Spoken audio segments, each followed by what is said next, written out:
Hello everyone, how are you? I hope you are doing very good. And first class started from debenture, जो कि आपका second, मैंने first class start कर रहा हूँ debenture, जो कि आपका सेकंड टर्म में है, इशू ऑफ डिबेंचर। तो आपका फर्स्ट टॉपिक, सबसे पहले डिबेंचर के बारे में बताएंगे। व्हाट इज डिबेंचर, ये क्या होता है, डिबेंचर क्या होता है। आपका फर्स्ट टॉपिक होगा डिबेंचर। तो सबसे पहले डिबेंचर के बारे में आपको ये समझना होगा कि व्हाट इज डिबेंचर। तो डिबेंचर क्या होता है, डिबेंचर एक डॉक्यूमेंट होता है। सबसे पहले डिबेंचर क्या होता है, एक डॉक्यूमेंट होता है। इस डॉक्यूमेंट में क्या क्या कंटेंट, क्या क्या इंक्लूड होता है। तो डिबेंचर में कंटेंट इंक्लूड होता है कि इंटरेस्ट का पेमेंट के बारे में, इंटरेस्ट पेमेंट, और दूसरा क्या होता है कि repayment of principal, repayment of principal, repayment of principal. इसलिए डिबेंचर का यदि डिफिनीशन होता है तो debenture is a written instrument और डॉक्यूमेंट। डिबेंचर क्या होता है, एक रिटेन इंस्ट्रूमेंट होता है या डॉक्यूमेंट होता है issued by the company. Debenture क्या होता है, एक इंस्ट्रूमेंट या डॉक्यूमेंट होता है जो कि कौन इशू करता है, कंपनी द्वारा इशू की जाती है। Issued by the company, acknowledging a debts, it contents terms of repayment of principal, आपका principal and also payment of interest. Debenture के ही डिफिनीशन होता है। मतलब डिबेंचर क्या होता है, यदि कोई पूछे डिबेंचर क्या होता है तो क्या बोलेंगे, डिबेंचर इज ए इंस्ट्रूमेंट और document issued by the company, it contents, इसके अकॉर्डिंग इस डॉक्यूमेंट में क्या क्या कंटेंट होता है। तो दो ही कंटेंट होता है। एक होता है कि इंटरेस्ट का पेमेंट के बारे में, कि आपका इंटरेस्ट के पेमेंट के बारे में जितने भी कंडीशन होता है कि इंटरेस्ट कितने ईयर्स में पेमेंट किया जाएगा, 1 ईयर में, 2 ईयर्स में या 5 ईयर। वैसे नॉर्मली 1 ईयर, बियॉन्ड 1, मतलब 1 ईयर से ज़्यादा ही होता है, क्योंकि आपको पता है कि डिबेंचर एक नॉन करेंट लायबिलिटीज़ होती है। ठीक है, तो इसलिए डिबेंचर का डिफिनीशन एक ही बात होगा, इंस्ट्रूमेंट या डॉक्यूमेंट। डिबेंचर क्या होता है, इंस्ट्रूमेंट्स और document issued by the company, जो कि कंपनी के द्वारा इशू की जाती है। और इसमें क्या क्या कंटेंट होगा, दो कंटेंट होगा। एक फला होगा इंटरेस्ट पेमेंट, आप जो इंटरेस्ट पेमेंट करेंगे इसका जो भी सर्कमस्टांसेस, जो भी सिचुएशन, जो भी कंडीशन होगा, सब डिबेंचर में इंक्लूड होगा। दूसरा होगा repayment of principal. Repayment of principal क्या होता है, जैसे कंपनी को क्या करना होता है ना, कंपनी को क्या होता है, फंड को जब सोर्स की आवश्यकता होती है तो कंपनी, आपको पता होगा कि कंपनी का सोर्स क्या क्या होता है, सोर्स ऑफ फंड यूज। देखो मैनेजमेंट जो होता है ना, उसका दो ही काम होता है, सोर्स ऑफ फंड और यूजेज ऑफ फंड। तो कंपनी को जब सोर्स ऑफ फंड की आवश्यकता होती है तो कंपनी को सोर्स ऑफ फंड में क्या क्या होता है, सोर्स, आपको फंड की यदि सोर्स की जरूरत होती है तो सोर्स ऑफ फंड में होता है, एक होता है शेयर होता है। दूसरा में क्या होता है, डिबेंचर, और थर्ड में होता है लोन। तो आपने शेयर के बारे में, शेयर के चैप्टर में पढ़ ही चुके हैं, आपके टर्म 1 में आपके शेयर के बारे में पढ़ाई कर चुके होंगे। दूसरा होता है डिबेंचर। तो डिबेंचर के बारे में पता है कि डिबेंचर इज ए इंस्ट्रूमेंट और document issued by the company, it contents 2 terms, first term is a interest repayment and second term is a repayment of principal. देखो, तो सोर्स ऑफ फंड में पहला क्या होता है, सोर्स, ये आपका टर्म 1 में पढ़ाई हो चुका है, आप आई थिंक आप सब पढ़ चुके होंगे। उसके बाद डिबेंचर जो होता है ना, ये डिबेंचर होता है टर्म 2 में, जो कि आपका फर्स्ट टॉपिक में पढ़ा रहा हूँ, डिबेंचर। उसके बाद थर्ड टॉपिक होता है लोन के बारे में। तो लोन क्या होता है आपका, लोन के बारे में, लोन क्या होता है, नॉन करेंट लायबिलिटीज होती है। अब देखो, अब इसके बाद दूसरा है कि फीचर्स क्या क्या होता है। फर्स्ट पॉइंट मैंने क्या पढ़ाया, क्या होता है, दूसरा में फीचर्स पढ़ाएंगे। तो फीचर्स में क्या लिखेंगे, फर्स्ट पॉइंट, ये क्या होता है, इंस्ट्रूमेंट और डॉक्यूमेंट होता है। डिबेंचर क्या होता है, इंस्ट्रूमेंट और डॉक्यूमेंट होता है, जो कि कौन इशू करता है, कंपनी के द्वारा इशूड की जाती है। दूसरा बात क्या होता है, इसमें एक पीरियड फिक्स होता है। पीरियड क्या होगा, आपका पीरियड क्या होगा, फिक्स होता है। किसके लिए पीरियड फिक्स होता है, इंटरेस्ट पेमेंट के लिए। पीरियड जो फिक्स होगा, इसमें 2 बात होता है। एक, इंटरेस्ट पेमेंट करने के लिए आपको इंटरेस्ट जब पेमेंट करना पड़ेगा, क्योंकि कंपनी जब डिबेंचर क्या होता है, जैसे लेट करो कि कंपनी को डिबेंचर इशू करना है, उसका मतलब है कि कंपनी के सोर्स की ज़रूरत है, कंपनी को फंड की ज़रूरत है। जब कंपनी की फंड की नीड होती है तो कंपनी क्या करता है, जैसे डिबेंचर होल्डर होता है, मार्केट से क्या करता है, पैसा लेता है। तो पैसा जो लेता है तो उसके बदले में क्या देता है कंपनी, डिबेंचर देता है, एक तरह के लोन होता है, नॉन करंट लायबिलिटीज होती है।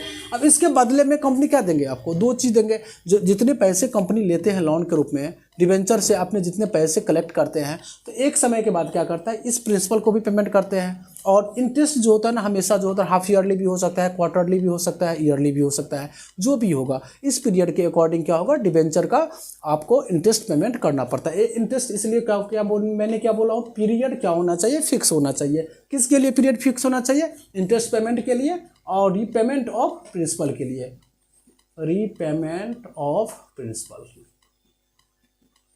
रीपेमेंट ऑफ प्रिंसिपल के लिए। आपका 2 पॉइंट हुआ। उसके बाद थर्ड आपका रेट ऑफ इंटरेस्ट क्या होगा, फिक्स होना चाहिए। रेट ऑफ इंटरेस्ट क्या होता है, फिक्स होना चाहिए। रेट ऑफ इंटरेस्ट भी होना चाहिए, फिक्स होना चाहिए। इंटरेस्ट आपका होगा फिक्स्ड। इसको आप जब बीकॉम लेवल में पढ़ेंगे ना तो रेट ऑफ इंटरेस्ट को आप पढ़ेंगे कूपन रेट। बीकॉम के आपके 3rd सेमेस्टर में होगा रेट ऑफ इंटरेस्ट के बारे में, तो उसमें हम इंटरेस्ट नहीं बोलेंगे, उसमें हम बोलते हैं कूपन रेट। तो इसलिए इसका रेट ऑफ इंटरेस्ट क्या होना चाहिए, फिक्स होना चाहिए। उसके बाद 4th पॉइंट, ये क्या होता है, डिबेंचर क्या होता है ना, कंपनी जब डिबेंचर इशू करता है, कंपनी जब डिबेंचर इशू करता है तो ये क्या होता है, ये चार्ज अगेंस्ट प्रॉफिट होता है। चार्ज अगेंस्ट प्रॉफिट, ये क्या होता है, चार्ज अगेंस्ट प्रॉफिट होता है। देखो तो एक 2 आइटम्स होता है इसमें, एक होता है पीएल अप्रोप्रिएशन, एक होता है charge against profit. PL appropriation होता है कि यदि प्रॉफिट होगा तो हम देंगे, अब प्रॉफिट नहीं होगा तो हम नहीं देते हैं, तो इसको बोलते हैं PL appropriation account. PL appropriation account आपने पढ़ा होगा पार्टनरशिप में। तो पीएल अप्रोप्रिएशन में क्या होगा, प्रॉफिट होता है तब हम कंसीडर करते हैं, प्रॉफिट यदि नहीं होता है तब कंसीडर नहीं करते हैं। उसके बाद दूसरा होता है charge against profit. Charge against profit means क्या होता है कि प्रॉफिट यदि प्रॉफिट हो या लॉस हो आपको देना ही पड़ता है। तो फर्स्ट पॉइंट मैंने पढ़ाया था व्हाट इज डिबेंचर। तो डिबेंचर के बारे में क्या बोलेंगे, पता चल गया। डिबेंचर इज ए इंस्ट्रूमेंट और document issued by the company and it contents principal repayment and interest payment. उसके बाद सेकंड पॉइंट मैंने पढ़ाया था फीचर्ड। डिबेंचर का फीचर क्या क्या होता है, तो पहला क्या होता है, डिबेंचर का फीचर होगा ये इंस्ट्रूमेंट और डॉक्यूमेंट होता है। सेकंड पॉइंट क्या होता है, इसका पीरियड क्या होगा, फिक्स होगा। किसके लिए फिक्स होगा, इंटरेस्ट के पेमेंट के लिए और रीपेमेंट ऑफ प्रिंसिपल के लिए। थर्ड पॉइंट क्या होगा, rate of interest. Rate of interest क्या होगा, इसका रेट ऑफ इंटरेस्ट ऑलवेज क्या होगा, फिक्स होगा। उसके बाद फोर्थ पॉइंट क्या होगा कि डिबेंचर जो होगा चार्ज अगेंस्ट प्रॉफिट होगा। चार्ज अगेंस्ट प्रॉफिट मतलब कंपनी में चाहे प्रॉफिट होगा तब भी, नहीं होगा तब पर भी आपको इंटरेस्ट का पेमेंट देना पड़ेगा। ये पीएल अप्रोप्रिएशन नहीं है कि कंपनी को यदि प्रॉफिट होगा तब देंगे और प्रॉफिट होगा तो नहीं होगा, प्रॉफिट तो नहीं देंगे। तो फर्स्ट पॉइंट आपका समाप्त हो। दूसरा पॉइंट क्या होता है, बॉन्ड। What is bond. अब क्वेश्चन होता है कि बॉन्ड, देखो बॉन्ड भी सेम एज इट इज मतलब डिबेंचर ही होता है बॉन्ड। तो बॉन्ड में एक बॉन्ड के बारे में आपको पढ़ाया जाता है जीरो कूपन बॉन्ड। तो आप बोलोगे कि सर आपने तो बोला है कि डिबेंचर का इंटरेस्ट रेट फिक्स होता है, इंटरेस्ट देता है, लेकिन ये जीरो कूपन बॉन्ड क्या होता है ना, इसमें कोई भी इंटरेस्ट रेट नहीं होता है, इसमें इंटरेस्ट रेट कुछ होता ही नहीं है। तो आप बोलोगे इन्वेस्ट क्यों करेंगे, कोई जो डिबेंचर होल्डर है यदि हम जीरो कूपन बॉन्ड में जब कुछ इंटरेस्ट नहीं देंगे तो हम क्यों पैसा लगाना चाहेंगे कंपनी में। देखो इसका रीजन क्या होता है ना, इसमें क्या होता है, जीरो कूपन बॉन्ड जो होता है, जीरो कूपन जो बॉन्ड होगा, लेट करते हैं कि इसमें फेस वैल्यू हमें आजकल देना पड़ता है 100 रुपया, ठीक है। आपको बोला गया है कि हम 10 ईयर्स मैच्योरिटी पीरियड में, मतलब 10 ईयर्स का बॉन्ड का पीरियड दिया हुआ है, बॉन्ड का पीरियड आपको लेट करते हैं कि 10 ईयर्स का दे दिया, तो आपका पीरियड जो मैच्योरिटी जो होता है ना, मैच्योरिटी वैल्यू क्या होगा, लेट करते हैं ये आपका 600 दे दे। देखो आपने लगाया कितना, इन्वेस्ट कितना किया 100 रुपीज़ और मिला कितना 600, मतलब यही होता है कि इसमें क्या होता है, जीरो कूपन बॉन्ड में आपका इंटरेस्ट रेट कुछ भी नहीं मिलता है, बट आपको जितना फेस वैल्यू होता है ना, रिटर्निंग क्या होता है, आपको बहुत ज़्यादा मिल जाता है। हमें लेट करते हैं कि डिबेंचर का 6 ईयर्स का मैच्योरिटी पीरियड है, तो आज हमने लगाया 100, 6 ईयर के बाद कितना मिलते हैं हमें 600। ये जो दोनों का जो डिफरेंस है ना 500 का, ये हमें बेनिफिट मिलता है। तो लेकिन इसको हम बोलते हैं जीरो को, मतलब जैसे इंटरेस्ट होता था ना कि आपको मैंने बोला था अभी जस्ट पहले बोला हूँ कि इंटरेस्ट जो होता है ना, या तो क्वार्टरली होगा, मंथली भी हो सकता है, हाफ ईयरली भी होता है, ईयरली भी होता है। इसमें ये नहीं होता है, आपको जब मैच्योरिटी का पीरियड कंप्लीट हो जाएगा उसके बाद आपका ये लमसम अमाउंट मिल जाएगा। यही होता है जीरो कूपन बॉन्ड। इसके बाद आपका मेन मोस्ट इंपोर्टेंट क्वेश्चन है, आपका VBI क्वेश्चन है कि शेयर और डिबेंचर में क्या क्या डिफरेंस है, शेयर और डिबेंचर में क्या क्या डिफरेंस है। तो आप एक तरफ लिखो शेयर, दूसरी तरफ लिखो डिबेंचर। शेयर और डिबेंचर में क्या क्या डिफरेंट है। एक लिखो बेसिस। तो बेसिस में क्या लिखना है, शेयर में देखो सबसे पहला पॉइंट होता है ओनरशिप। देखो, तो शेयर और डिबेंचर में मेनली डिफरेंस क्या है? तो शेयर और डिबेंचर में मेन डिफरेंस है ओनरशिप के बारे में यदि बोलेंगे तो ओनरशिप के बारे में शेयर होल्डर क्या शेयर जो लेता है क्या होता है, उसको ओनरशिप मिलता है, जबकि डिबेंचर में ओनरशिप नहीं मिलता है, फर्स्ट बात। दूसरा क्या होता है? रिटर्न। देखो, शेयर में क्या होता है कि रिटर्न आपको मतलब फिक्स नहीं है। आपका रिटर्न क्या होता है कि मिल भी सकता है, नहीं भी मिल सकता है। लेट करता है कि कंपनी में प्रॉफिट होगा तो आपको मिल सकता है, यदि नहीं प्रॉफिट होता है तो आपको नहीं मिलेगा। तो रिटर्न क्या होगा कि शेयर में आपको क्या होगा, रिटर्न आपका फिक्स नहीं होता है। शेयर में रिटर्न क्या होगा? फिक्स्ड नहीं होता है। डिबेंचर में क्या होता है? रिटर्न क्या होता है? फिक्स होता है। उसके बाद देखो थर्ड में रीपेमेंट। आपको मैंने बोला था कि डिबेंचर जो होता है ना उसमें दो ही पॉइंट, तो डिबेंचर मैंने बोला था ना, डिबेंचर का डिफिनीशन ही बोला था। इसमें 2 कंटेंट्स होता है, एक होता है कि इंटरेस्ट पेमेंट के लिए और दूसरा होता था प्रिंसिपल रीपेमेंट करने के लिए। तो रीपेमेंट में क्या होगा? शेयर में क्या होता है, रीपेमेंट का कोई भी कंडीशन नहीं होता है कि आपको 4 ईयर्स के बाद रीपेमेंट होगा, 5 ईयर्स के बाद रीपेमेंट होगा, इसका शेयर में नहीं होता है। जबकि डिबेंचर में आपका फिक्स रहेगा कि 10 ईयर्स के बाद रीपेमेंट होगा, जिसको हम रिडम्पशन भी बोलते हैं, या 2 ईयर्स के बाद होगा। इसके बाद थर्ड पॉइंट, उसके बाद आप fourth point issue of discount. आपका फोर्थ पॉइंट क्या? Issued at discount. तो शेयर क्या होता है? डिस्काउंट पर इशू नहीं होता है, जबकि डिबेंचर क्या होगा? डिस्काउंट पर भी इशू होगा। इशूड एट डिस्काउंट मतलब शेयर क्या होता है? आपने पढ़ा होगा कि शेयर जो होता है इशूड होता है 2 टाइप्स में होता है, एट पार और एट प्रीमियम। जबकि डिबेंचर जो इशू होगा किस तरह से होगा? केवल debenture at par, at premium और एट डिस्काउंट, तीनों तरह से होता है। उसके बाद 5 होता है वोटिंग राइट। आपका वोटिंग राइट, तो शेयर में क्या होता है? वोटिंग राइट नहीं, शेयर में क्या होगा? वोटिंग राइट्स होता है, और डिबेंचर में क्या होता है? वोटिंग राइट्स नहीं होता है, क्योंकि शेयर होल्डर एक तरह से क्या होता है? कंपनी का ओनर माना जाता है, जबकि डिबेंचर क्या माना जाता है? लेंडर माना जाता है। डिबेंचर क्या होता है? एक लेंडर माना जाता है। ये 5 पॉइंट हो गया। उसके बाद क्या है ना, 6 पॉइंट रिस्क। आपका देखो रिस्क में, तो रिस्क में क्या होता है? अब रिस्क के बारे में बोलेंगे तो डिबेंचर क्या होता है? सेफ होता है, इसमें रिस्क है ही नहीं। लेट करो कि हम कंपनी में पैसा लगाए तो हमें तो फिक्स है कि इंटरेस्ट भी मिलेगा और पेमेंट भी देना पड़ता है। तो ये क्या होता है? ये सेफ होता है। ये क्या होता है? सेफ होता है। जबकि शेयर होल्डर के शेयर में क्या पैसा लगाना क्या होता है? बहुत ज़्यादा रिस्की होता है, ये आपका सेफ नहीं होता है। उसके बाद 7 पॉइंट होता है कन्वर्टेबिलिटी। देखो, तो कन्वर्टेबिलिटी क्या होता है? शेयर तो वैसे ही शेयर होता है, शेयर तो आपको पता ही कि कंपनी का ओनर ही होता है, इसलिए शेयर को कन्वर्टेबिलिटी नहीं होता है। जबकि हम क्या करते हैं? डिबेंचर को क्या करते हैं? हम कन्वर्ट कर सकते हैं। तो मेनली आपको देखो इतने पॉइंट नहीं, कम से कम 4 पॉइंट आपको रिमाइंड करना चाहिए, आपको याद रखना चाहिए। देखो, तो शेयर और डिबेंचर में क्या क्या डिफरेंस है? पहला लिखेंगे ऑनरशिप। तो ownership first point, share owner होता है, इसलिए मैंने करेक्ट का चिन्ह दिया हूँ, और डिबेंचर ओनर नहीं होता है। दूसरा क्या पढ़ा था? इस चार्ट से आपको क्या होगा डिफरेंस आप आसानी से समझ सकते हैं, इजी वे में समझ सकते हैं। दूसरा होता है return.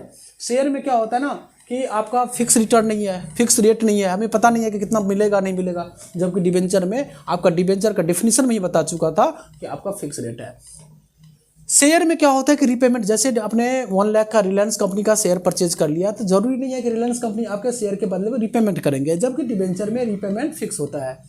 Issued at discount, share क्या होता है? डिस्काउंट पर भी इशू किया जा सकता है, जबकि शेयर आपका डिस्काउंट पर इशू नहीं किया जा सकता है, जबकि डिबेंचर क्या होता है? डिस्काउंट पर भी इशू किया जाता है। शेयर आपने पढ़ा होगा, आपने टर्म 1 में पढ़ा था कि शेयर 2 टाइप्स में इशू होता है, एट पार और एट प्रीमियम। जबकि आपके टर्म 2 में मैं अभी पढ़ाऊंगा, अब इंट्रिक सहित बताऊंगा कि डिबेंचर 3 टाइप्स में इशू होगा, at par, at premium and at discount.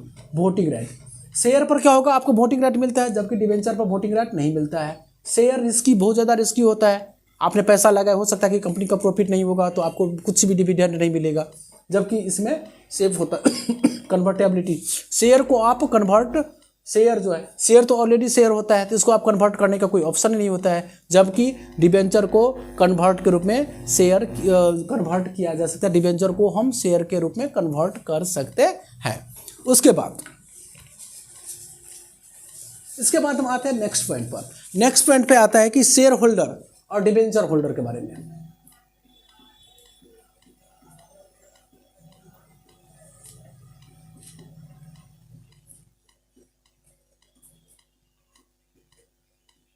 देखो आपका जो नेक्स्ट पॉइंट है ना, शेयर होल्डर और डिबेंचर होल्डर। तो शेयर होल्डर और डिबेंचर होल्डर क्या होता है, देखो जो शेयर होल्डर जो कंपनी का शेयर परचेज करता है उसी को बोलते हैं शेयर होल्डर, और डिबेंचर होल्डर होता है जो डिबेंचर परचेज करता है। पहली तो बात तो आपको ये समझना होगा कि व्हाट इज शेयर होल्डर क्या होता है और डिबेंचर होल्डर क्या है। लेट करते हैं रिलायंस कंपनी का हम एक शेयर परचेज कर लिया, तो इसका मतलब है कि रिलायंस कंपनी का हम शेयर होल्डर हो गए। डिबेंचर होल्डर क्या होता है, यदि हम एक रिलायंस कंपनी का डिबेंचर परचेज कर लिए तो क्या हो गए हम डिबेंचर होल्डर। तो शेयर होल्डर और डिबेंचर होल्डर तो हमें पता चल गया कि शेयर होल्डर क्या होता है, कि शेयर होल्डर होगा जो शेयर परचेज करेगा। देखो बेसिस में, देखो पहला पॉइंट परचेज, तो शेयर होल्डर में क्या होगा, आप शेयर परचेज करेंगे तो शेयर होल्डर हो जाएंगे। डिबेंचर होल्डर में क्या होगा, आपने डिबेंचर्स परचेज किया तो आप क्या हो जाएंगे debenture holder.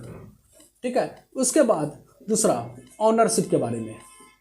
Ownership, share holder क्या होता है, कंपनी का ओनर होता है, जबकि डिबेंचर होल्डर कंपनी का ओनर नहीं होता है।